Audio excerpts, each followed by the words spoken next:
أبغض الحلال عند الله الطلاق. هلا أنا صحيح جاي أطلقكم، بس بدي إياك يا ابني تفكر وتعد لل10 قبل ما تخطي هيك خطوة وتقررها. لا شيخي، روقنا شوي، روقنا. ادهم النابلسي بجلالة قدره يعني، وقت رمى حاله من التلة ما عاد لل10. بعدين صار لي معها 4 سنين، جننتني. بس الشيء اللي عملته آخر شيء كبير كبير كتير. هاي شيخي. استغفر الله العظيم. وعليكم السلام. وعليكم السلام. هلا فهمت عليك شو هو الشيء الكبير. واضح. شو هو الشيء الكبير؟ شو قايل له عني ولا كذاب؟ كذاب بعينك وليه؟ لا تخليني ارمي عليك الطلاق وزتك ب100 شافه قدام الباب. 100 شافه بزتك قدام الباب. لا حول الله، استهدوا بالرحمن يا جماعة. عفوا يعني عفوا. هلا الشيء الكبير اللي رح يخليكم تتطلقوا هو الخيانة، صح؟ على قطاطك. لك شو عم يحكي؟ يا على خريشك يا شيخ. لك لا القصة مالها هيك. أنا مرتي كل يوم بتشوفني طالع فايت على حل شعري، ما بتقرب علي فري عادي يعني. عادي. ايه طبعا شيخي عادي، لك انا مثل اجري، ليش ضل في بنت متأملة انه جوزها ما عم يخونها؟ لك حيرتوني يا جماعة. لكن ليش بدكم تتطلقوا طالما متفاهمين على هي استغفر الله العظيم، متفاهمين على الصداقات؟ ليش كنتوا تطلقوا؟ شيخي احكي لها على الأمانة وقديش رب العالمين وصى بالأمانة. طبعا أهم شيء الأمانة. لك المخرز وابن عمه عمر ياما تخانقوا كرمال الأمانة.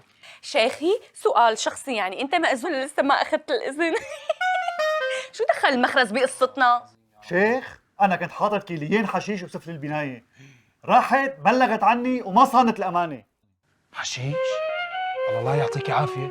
شربتيه؟ لا شيخي اعوذ بالله، انا ما بشرب هيك شغلات، بس انا دقيت للمكافحه واجوا قشوا دكوا شي سنه زمان بالحبس. استغفر الله العظيم. بلغتي على جوزك؟ ايه.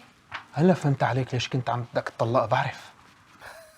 لا شيخ، شو شايفنا أولاد؟ يعني عادي هي بتحبسني وأنا بفقع طنجرة وبفوتها على المشفى. ايه شيخي نحن ما بندقق على هالتفاصيل الصغيره. لك يا جماعة بوس ايديكم، بوس ايدك. قولوا لي ليش كنتوا تطلقوا؟ ليش؟ يا شيخي انا بدي اقول لك شغله بصراحه، يعني انا كنت معه على السراء والضراء، لك انا سرقت معه، انا قتلت معه، انا اكلت اموال اليتامى معه، معقول هيك يساوي فيني؟ حلو. قصدي خرب بيتكم. ايه كملي. استنى لقلك، وأنا كمان سترت عليها وتجوزتها بعد ما انفضحت ونزلوا صورها على الفيسبوك، بوقت كان أبوها متكوك بالسجن لأنه كان أخذ رهائن تبعات المصرف. هي القصة المشهورة. حطوا جلطوني. يا جماعة حطوا جلطوني. قسما بالله إذا ما بتحكوا هلأ شيء لحتى خلي كل الأفرع الأمنية تساوي من جلدكم ربابة. لا شيخي لا، هدينا يعني بلاها ولدنة الحلال. نحن بدنا نتطلق يعني لانه شيخي هو ما بده يدق تاتو على صدره ميمي اسمي انا، معناتها ما بيحبني. ما إلها شيخي، إلها إنه التاتو حرام شرعاً. هلا صرت تعرف الحرام؟ طبعا حرام. التاتو حرام. انتوا كل شو مساوينه بحياتكم رح يفوتكم فورا على الجنة. والله لا يلعن ابوك على ابوه وانت وياه ولك. روحوا من وشي، روحوا من وشي. استغفر الله العظيم.